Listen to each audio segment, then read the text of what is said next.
Napoleon से मंसूब मशहूर कहावत है कि जब तुम्हारा दुश्मन कोई गलती कर रहा हो तो ना उसे रोको ना ही उसे टोको। और ऐसा लगता है कि ईरान जंग और इससे पहले भी अमेरिका और ख़ासतौर पर सदर ट्रंप की गलतियों को चीन या तो खामोशी से देखता रहा या फिर बयानात के अलावा खामोश रहा, और फिर बज़ाहिर अमली तौर पर कुछ दिखाए बगैर खामोशी से अमेरिका के मुखालिफों की मदद भी करता रहा। ईरान को सैटेलाइट के ज़रिए चीनी मदद की खबरें भी सामने आती रहीं, और फिर सदर ट्रंप और चीनी सदर की मुलाकात में ये नज़र आया कि शायद ये पहली दफ़ा था कि अमरीकी सदर किसी दूसरे सरबराह मुमलिकत के साथ मीटिंग में थे और उस कमरे में मौजूद सबसे ताकतवर शख्स अमरीकी सदर नहीं बल्कि चीनी सदर लग रहे थे। उस कमरे में मौजूद ज़्यादा बाइख्तियार अमरीकी सदर नहीं बल्कि चीनी सदर लग रहे थे। उस कमरे में मौजूद दोनों सदूर में से मौजूदा मसाइल के हल की तवक्को अमरीकी सदर से नहीं बल्कि चीनी सदर से थी।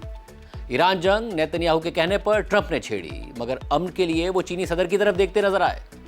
नाज़रीन, आम तौर पर ट्रंप जब अपनी काबीना मीटिंग करते हैं तो उनके वज़रा उनकी खूब चापलूसी करते हैं और दुनिया को वो मनाजिर देखने को मिलते हैं जो पहले कभी किसी अमरीकी सदर के दौर में नहीं देखने को मिले। मगर सदर ट्रंप की चीनी सदर शी से मुलाकात में भी वो मनाजिर देखने को मिले जो पहले कभी नहीं देखे गए, क्योंकि जिस तरह सदर ट्रंप के वज़ीर उनकी तारीफ़ें करते हैं वैसे ही सदर ट्रंप चीनी सदर शी की तारीफ़ें कर रहे थे। और ख़ुद अमरीकी अखबार न्यूयॉर्क टाइम्स ने यह हेडलाइन लगाई है कि ट्रंप का अंदाज़ खुशामदाना था जबकि चीनी सदर शी ज़्यादा संजीदा नज़र आए, और ये फ़र्क बहुत कुछ जाहिर कर रहा था। नाजरीन, ईरान जंग के बाद सदर ट्रंप ने उन चीनी ऑयल रिफाइनरीज पर पाबंदियों का ऐलान कर दिया जो ईरानी तेल खरीदती हैं, और चीन ने वो पाबंदियां मुस्तरद कर दी और अपनी कंपनीज और बैंक से कहा कि उन रिफाइनरीज के साथ काम जारी रखें। और आज चीन से वापसी पर अपने तैयारे एयरफोर्स वन में सहाफ़ियों से बात करते हुए सदर ट्रंप को एक कदम पीछे हटना पड़ा और कहना पड़ा कि वो ये पाबंदियां ख़त्म करने के हवाले से सोचेंगे। दिलचस्प बात यह है कि सदर ट्रंप ने अपनी सदारत का आगाज़ पूरी दुनिया समेत चीन पर टैरिफ लगाकर किया और दावा किया कि चीन को बहुत बड़ा ट्रेड सरप्लस होता है और अमेरिका खसारा करता है, और फिर चीन को धमकियां दी, टैरिफ 145% तक पहुंचा दी और कहा कि टैरिफ से अमेरिका को फ़ायदा और चीन को नुकसान होगा।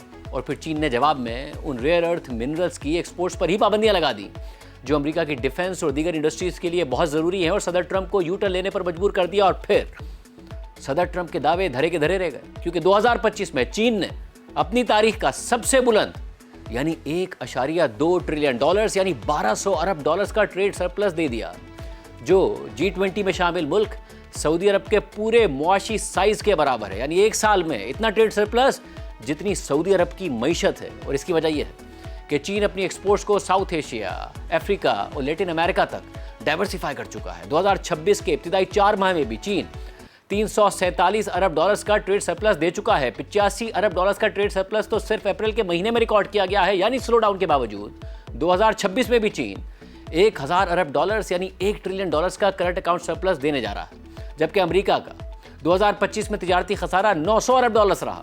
और अब इस साल सिर्फ मार्च के महीने में अमेरिका का तिजारती खसारा 4.5% इजाफे के साथ 61 अरब डॉलर्स रहा है। इसके साथ साथ चीन अमेरिका के इत्तेहादियों को करीब ला रहा है, जबकि सदर ट्रंप उन पर तनकीद करके उन्हें अमेरिका से दूर कर रहे हैं। नेटो, जो कि एक दिफाई इत्तेहाद है और जिसके चार्टर के तहत अगर रुकन ममालिक पर हमला होगा तो ही तमाम ममालिक रद्दअमल देंगे, उस नेटो इत्तेहाद पर भी ट्रंप ईरान जंग में साथ न देने पर तनकीद करते नजर आए और अमेरिका को इस इत्तेहाद से निकालने की धमकियां देते नजर आए। हालांकि ईरान ने अमेरिका पर नहीं बल्कि अमेरिका ने ईरान पर हमला किया है, और नेटो के चार्टर के तहत रुकन ममालिक उस जंग में अमेरिका का साथ देने के पाबंद नहीं हैं। और उन्होंने सदर ट्रंप को वाज़ेह जवाब भी दे दिया कि ये अमेरिका की जंग है तो अमेरिका खुद लड़े, हम क्यों लड़ें।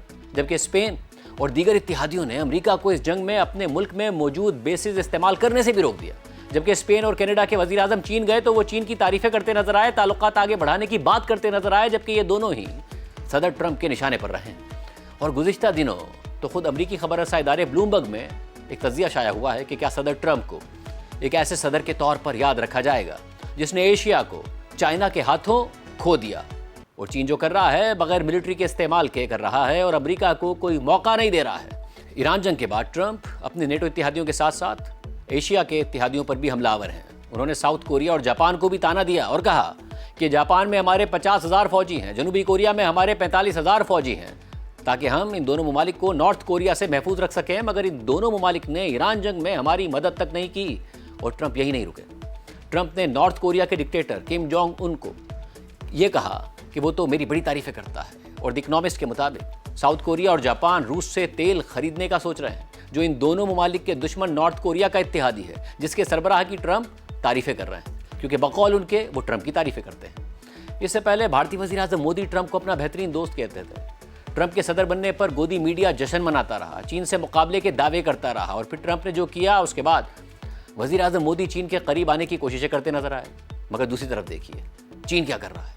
इस वक्त अमेरिका ने ईरान पर हमला किया तो चीन खामोशी से ईरान से पहले से ज़्यादा तेल खरीदता नजर आया। माजी में पाबंदियों के बावजूद भी चीन ईरान से तेल खरीदता रहा। माजी में रूस पर पाबंदियां लगी तो चीन ने पहले से ज़्यादा तेल और गैस रूस से खरीदना शुरू कर दिया।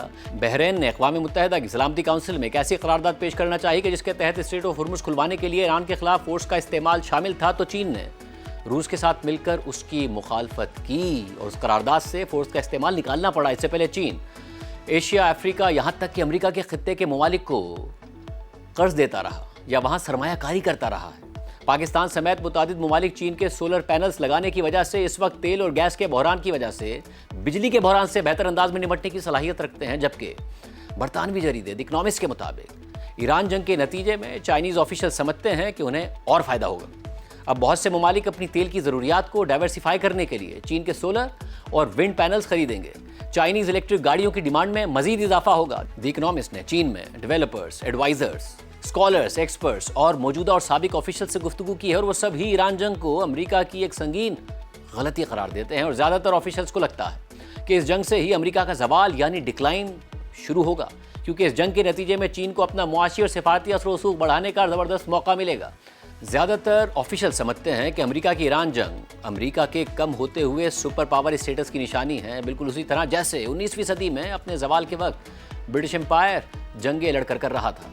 और इस तरह खित्ते में चीन के मजीद राइज का आगाज़ हो जाएगा। ताहम कुछ खतरात मुमकिन है, क्योंकि इस जंग के नतीजे में दुनिया में इकनॉमिक रिसेशन चीन की एक्सपोर्ट लेड ग्रोथ को भी मुतासिर कर सकती है। चीन जो खुद तेल और गैस का सबसे बड़ा इंपोर्टर है और स्ट्रेट ऑफ हुर्मुज़ से उसकी ज़रूरत का 40 से 50% तेल और गैस गुजरता है, मगर गुज़िश्ता बरसों में चीन ने अपनी एनर्जी की ज़रूरियात के लिए प्रोडक्शन को डाइवर्सिफाई किया, बिजली के लिए सोलर पैनल्स, फिर इलेक्ट्रिक गाड़ियों की तरफ रुझान बढ़ाया। तो इस सब के बाद भी चीन दुनिया का सबसे बड़ा ऑयल एंड गैस का इंपोर्टर तो है, मगर रिन्यूएबल एनर्जी की तरफ तेज़ी से डाइवर्सिफाई करने की वजह से चीन का अपनी टोटल एनर्जी की ज़रूरियात में स्ट्रेट ऑफ हुर्मुज़ से गुजरने वाले तेल और गैस पर इन्हिसार महज 7% तक है। चीन में इलेक्ट्रिक कार्स का इस्तेमाल तकरीबन पूरी दुनिया में इलेक्ट्रिक कार्स के मजमूए के बराबर है, यानी एक तरफ चीन की इलेक्ट्रिक गाड़ियाँ और दूसरी तरफ पूरी दुनिया की इलेक्ट्रिक गाड़ियाँ। ये इसलिए अहम है क्योंकि चीन की ऑयल कंजम्पशन का 40% गाड़ियों के जरिए होता है, और अब चीन में जितनी गाड़ियाँ बिकती हैं उसमें से आधे से ज़्यादा इलेक्ट्रिक गाड़ियाँ बिकती हैं। यानी ऑटो सेल्स में चीन की ऑयल कंजम्पशन में बाकी दुनिया की तरह इजाफा नहीं हो रहा है, बल्कि ट्रंप की ईरान जंग के बाद तो मगरबी मीडिया ये रिपोर्ट कर रहा है कि महंगा तेल खरीदने से बचने के लिए अचानक अमेरिका में ईरान जंग के बाद इलेक्ट्रिक गाड़ियों की सेल में इजाफा हो गया है।